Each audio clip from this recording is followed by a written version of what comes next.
প্রিয়া, এবারও তুমি ফেল করছো, তাই এবার তোমাকে কঠিন শাস্তি পেতে হবে। প্রিয়া বলল, কি শাস্তি দিবেন স্যার? আমি তাকে বললাম, যাও ঘরের দরজাটা বন্ধ করে দিয়ে আসো আগে। তারপর আমি প্রিয়াকে টেবিলের উপরে বসিয়ে, বন্ধুরা রেডি থাকো, গল্পটি তোমাদের ভালো লাগবে। আমার নাম সৌরভ। এই গল্পটি তখনকার, যখন আমি কলেজে পড়াশোনা করতাম। পড়াশোনায় আমি ভালোই ছিলাম, কিন্তু আমাদের পারিবারিক অবস্থা খুব একটা ভালো ছিল না। আমার মাই একমাত্র সঙ্গী ছিলেন, কারণ ছোটবেলায় আমার বাবা মারা যান। মা নিজের শ্রম দিয়ে সংসার চালাতেন, আর আমি সবসময় ভাবতাম কিভাবে মাকে সাহায্য করতে পারি। একদিন আমি ঠিক করলাম আমার শিক্ষকের সাথে বিষয়টি নিয়ে কথা বলবো। তিনি আমার পরিস্থিতি শুনে আমাকে সমর্থন করলেন এবং কিছু কাজের সুযোগ দিলেন। তার সাহায্যে আমি কলেজ শেষে টিউশনি শুরু করলাম, যাতে আমি কিছু টাকা উপার্জন করতে পারি। আমি প্রতিদিন সকালে বিভিন্ন ছাত্রছাত্রীদের বাড়িতে গিয়ে 1 ঘন্টা করে পড়াতাম। ছাত্রীদের পড়ানোর সময় আমি কিছুটা অস্বস্তি বোধ করতাম। এর মধ্যেই একদিন আমার এক ছাত্রীর বাবা আমাকে বললেন, আমার মেয়েটি 10ম শ্রেণীতে পড়ে, তুমি যদি ওকে পড়াতে পারো তাহলে আমি কৃতজ্ঞ থাকব। আমি অবাক হলাম, কারণ উনি নিজেই একজন শিক্ষক, তাই মনে করেছিলাম উনিই মেয়েকে পড়াবেন। কিন্তু উনি বললেন, আমার মেয়ে একটু দুষ্টু, আমার কথা খুব একটা শুনতে চায় না। তার কথা শুনে আমি রাজি হয়ে গেলাম। ছাত্রের বাবা খুব ভালো অবস্থায় ছিলেন, তার একটি বড় ব্যবসা ছিল, তাই আমি জানতাম উনি আমাকে ভালো পারিশ্রমিক দিতে পারবেন। তখনই আমি ঠিক করলাম যে তাদের বাড়িতে গিয়ে টিউশন পড়াবো। সেই দিন উনি আমাকে তার বাড়িতে নিয়ে গেলেন। আমি ড্রয়িং রুমে বসে অপেক্ষা করছিলাম। আর কয়েক মিনিট পর তার মেয়ে ড্রয়িং রুমে এসে হাজির হলো। যখন আমি তাকে প্রথম দেখলাম, সত্যি বলতে আমি হতবাক হয়ে গিয়েছিলাম, যেন আমি কোনো পরীর সামনে বসে আছি। তাকে দেখে আমি মুগ্ধ হয়ে গেলাম। অসম্ভব সুন্দর দেখতে সে। গায়ের রং একদমই ফর্সা, বড় লোকের মেয়ে, তাই মনে হয় সে সব সময় টাইট ফিট পোশাক পরত। আমি বরাবরই লাজুক প্রকৃতির, আর আমার মা আমাকে খুব শৃঙ্খলাপূর্ণভাবে বড় করেছেন। আমাদের পরিবারে আমার কোনো বোন ছিল না, তাই আমি মেয়েদের সাথে তেমন কথা বলতাম না, কিন্তু তার সাথে মিষ্টিভাবে কথা বলার চেষ্টা করলাম।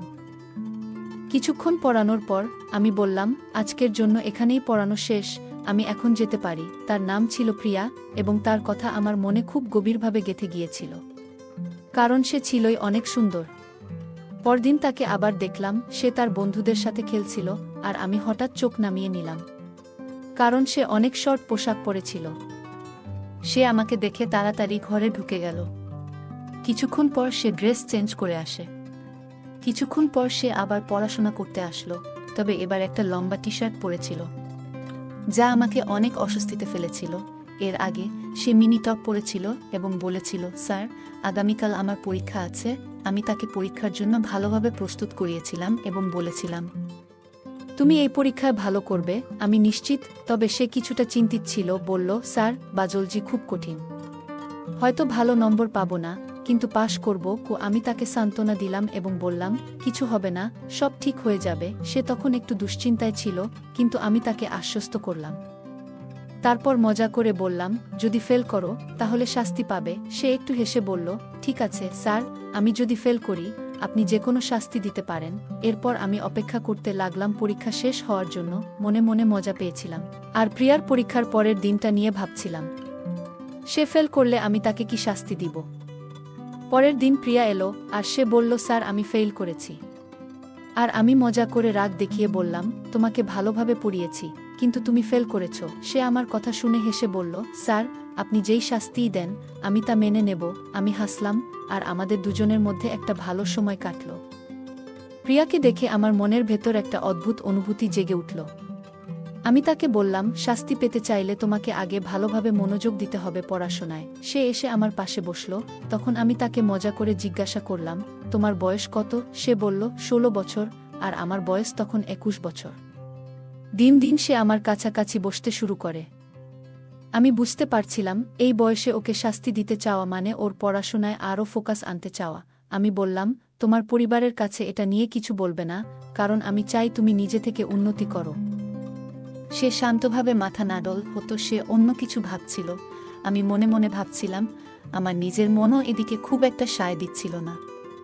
ছোটবেলা থেকে মায়ের শেখানো মূল্যবোধ আমাকে থামিয়ে দিয়েছিল।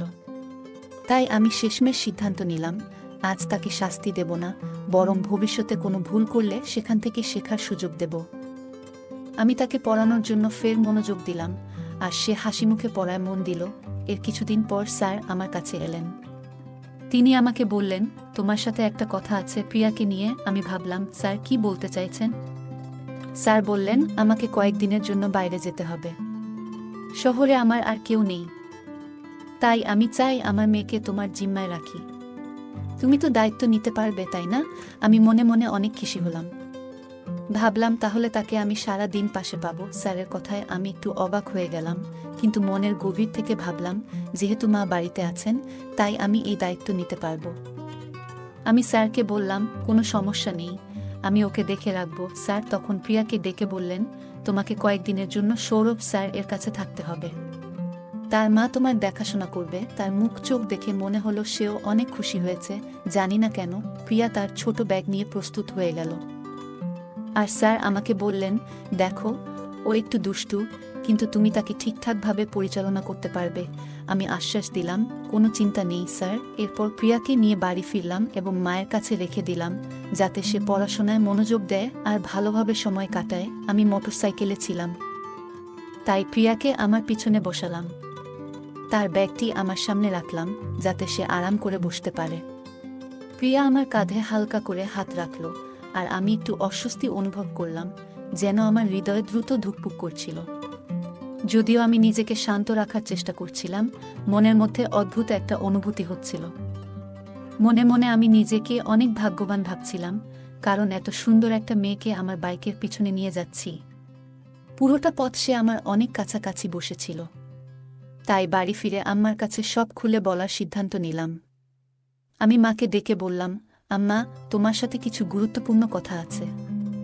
তারপর আমি মাকে সব খুলে বললাম। মা আমাকে জিজ্ঞেস করলেন, তুমি জানো তো আমি তোমার চাচাতো ভাইজের বিয়েতে যাচ্ছি, যা অন্য শহরে হচ্ছে। আমি 3-4 দিন পরেই ফিরব।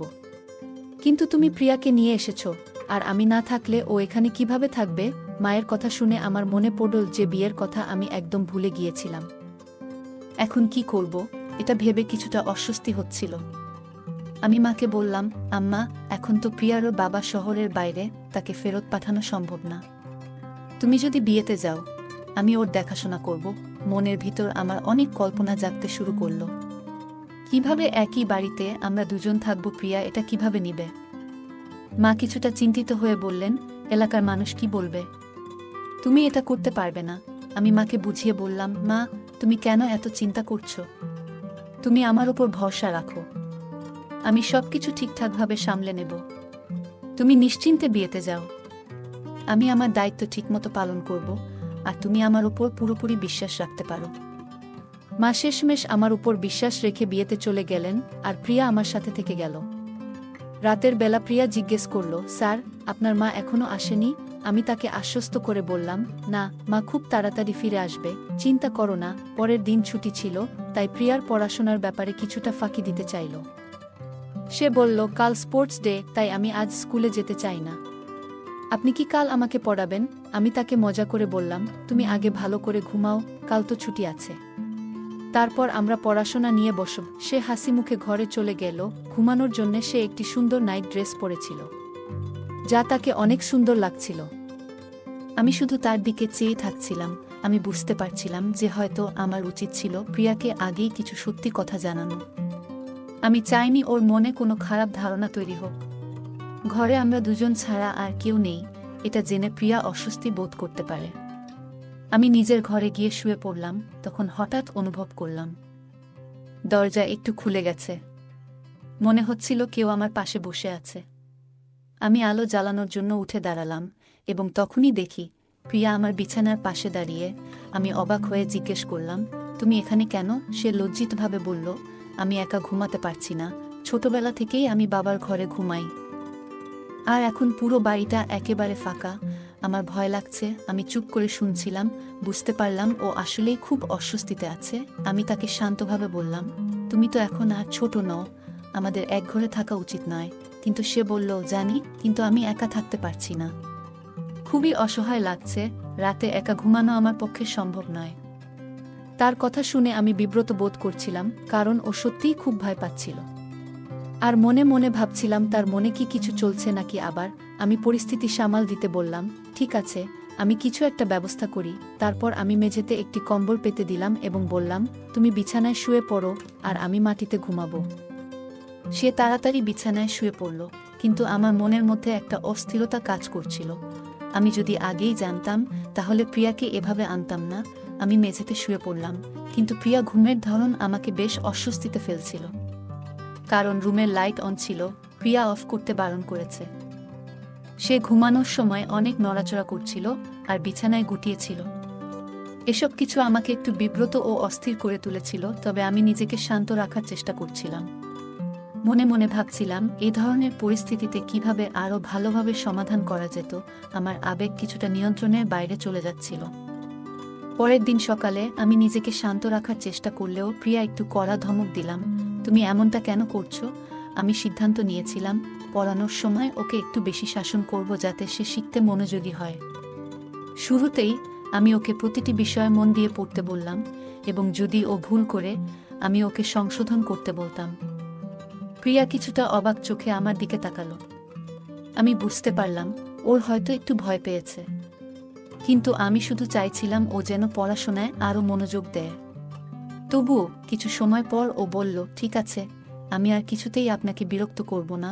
যদিও আমার কিছুটা কষ্ট হচ্ছিল, আমি ওকে ফেরত পাঠাতে পারিনি। এভাবে কিছু দিন কেটে গেল। এরপর প্রিয়া তার বাবাকে সব জানালো, কিন্তু তার বাবা আমাকে দোষারোপ করেননি।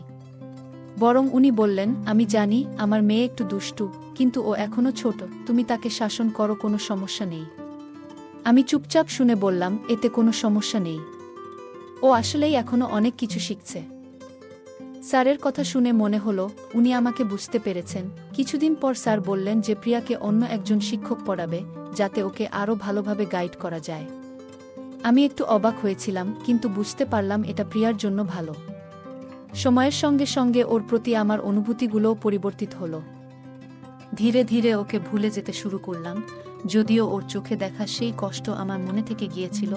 অনেক বছর পর শুনলাম প্রিয়া এখন বিশ্ববিদ্যালয়ে পড়ছে। আমি অবাক হলাম, কারণ তখনও আমি মনে করতাম ও ছোট মেয়েটাই রয়ে গেছে। ওর পরিবর্তন দেখে আমি ভাবলাম সময় কত দ্রুত পাল্টে যায়। ওর পড়াশোনায় মনোযোগ আর ওর ভবিষ্যতের জন্য আমি সত্যিই গর্বিত। গল্পটা কেমন লাগলো জানাতে ভুলবে না। আরও মজার মজার রোমান্টিক গল্প শুনতে চাইলে ভিডিওটি লাইক, শেয়ার এবং চ্যানেলটি সাবস্ক্রাইব করতে এবং বেল আইকনটি ক্লিক করতে ভুলবে না। ধন্যবাদ।